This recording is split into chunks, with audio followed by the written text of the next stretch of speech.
Hey everyone, Oricon back here once again. Welcome back to Oricon Gaming, and I've got another deck profile for you today.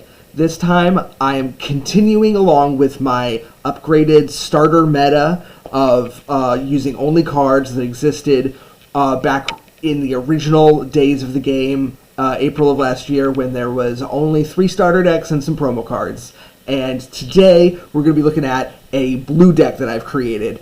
And so, let's just get right into it, huh? Alright, so what is the main goal of this blue deck and most blue decks during this time period? Well, it's kind of a field control deck where the goal is to make sure to strip your opponent of resources, gain memory, and use that gained memory to build a wide board and overwhelm the opponent.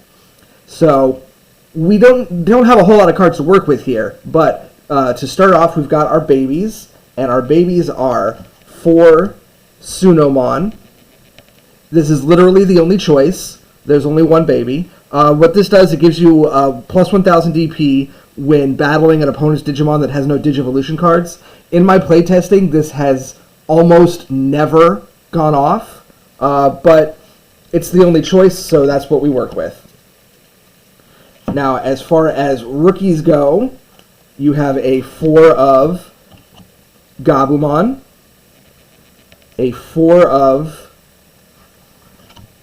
this 2-cost starter Gomamon, a 4 of this promo Gomamon right here, so you've got 8 Gomamons, and then a spicy 2 of the promo Gabumon, for a total of 14 rookies.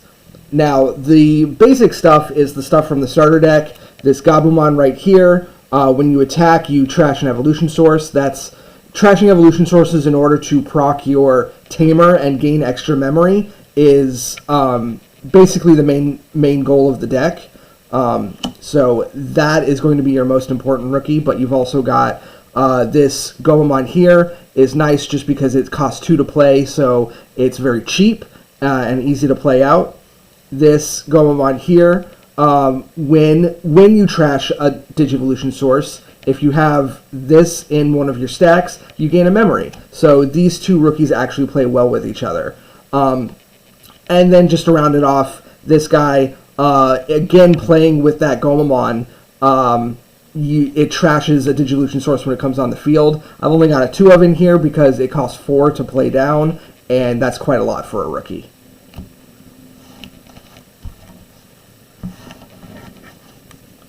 As far as other choices, you could mess with the ratios a little bit, but literally the only other choice for rookies at this time period in the meta is this Bearmon here. This is just a 3-cost vanilla.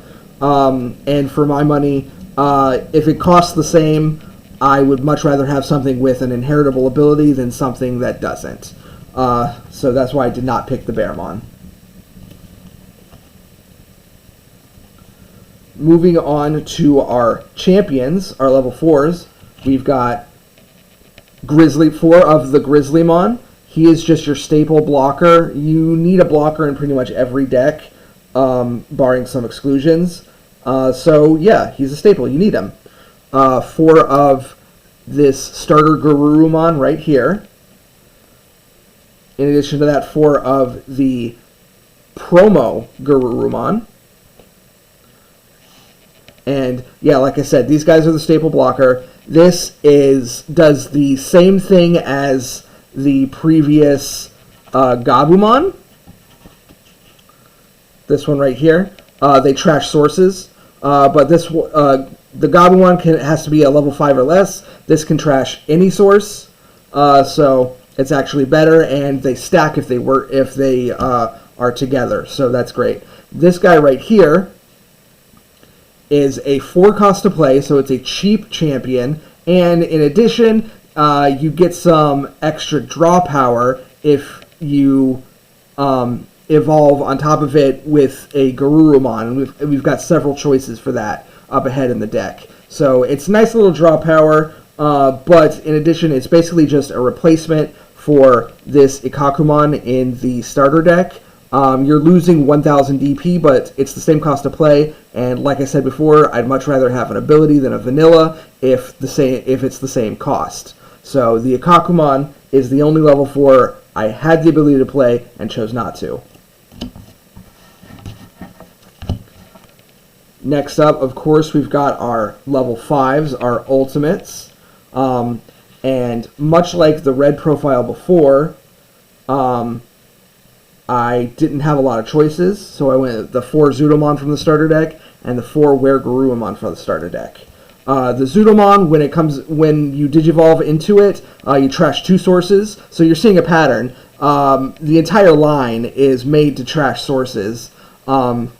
And this Weregarurumon, if you are attacking a Digimon that doesn't have any sources, or when you're attacking the security and your opponent has a Digimon with no sources, it's security attack +1. So that's one of your main win conditions, is to strip all of their sources and then get a Metal Garurumon or a Plesiomon on top of him and then swing for 2 security every turn.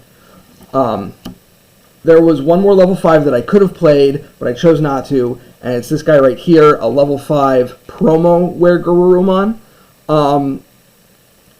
I kind of debated going back and forth between these two. Their abilities are very similar. It's just this one, you get the security attack +1 if your opponent has no sources, and this one you get the security attack +1 if you have 8 or more cards in your hand. This one, in playtesting, I found activates more often, and it has synergy with the goal of the deck, so that's the one I chose. This also has a win attacking ability that if this Digimon has a Garurumon Digivolution card, you can unsuspend him. So theoretically, you have a Garurumon here and a Weregarurumon on top. You swing, and then you can unsuspend and swing again. In practice, that almost never works because 6,000 DP means that he's going to die on that first swing anyway, unless you're swinging specifically into a weaker Digimon that's suspended. But it's not as useful as you want it to be, honestly. And then finally we come to our Megas. It's a 2 of the Plesiomon. It's just a vanilla, cheap to play, really strong. They're good to have, but they're not the win condition. The win condition is this guy right here, the 4 of Metal Garurumon. So he's only 11 to play. He's only 11,000 DP, which is not amazing, but you can attack twice with him. So you swing, he automatically unsuspends, and if he survives, you can swing again. And combined with this Weregarurumon, gives you security attack +1 if your opponent has no Digivolution sources. So you could theoretically be taking out 4 security in 1 turn. It's very nice combo. And that's the main win condition of the deck. It works pretty well in this starter meta. It's a very good card. Only problem being it's 11,000 DP, which means if you leave it suspended on the field and your opponent has a level 6, like a Wargreymon or any of their vanilla level 6s, they'll just swing into it and kill it on the very next turn. But you can be smart about that just by using its ability to unsuspend and leave it unsuspended instead of attacking a second time. It slows the game down a little bit, but it does protect your boss. Moving on to the Tamers, we only have one choice. It's a 4 of this Matt Ishida. This is basically, this is what your stripping source is for. Stripping sources, yes, it gets rid of your opponent's resources, but also whenever you at the start of your turn, if your opponent has a Digimon with no sources, you gain a memory, and this does stack. So if you've got 4 on field, you gain 4 memory. That's the main strategy. That's one of the biggest strategies of the deck. Just gaining a bunch of memory, playing a bunch of dudes, and swinging away, and making sure to control the opponent's field and making sure they have no sources to work with.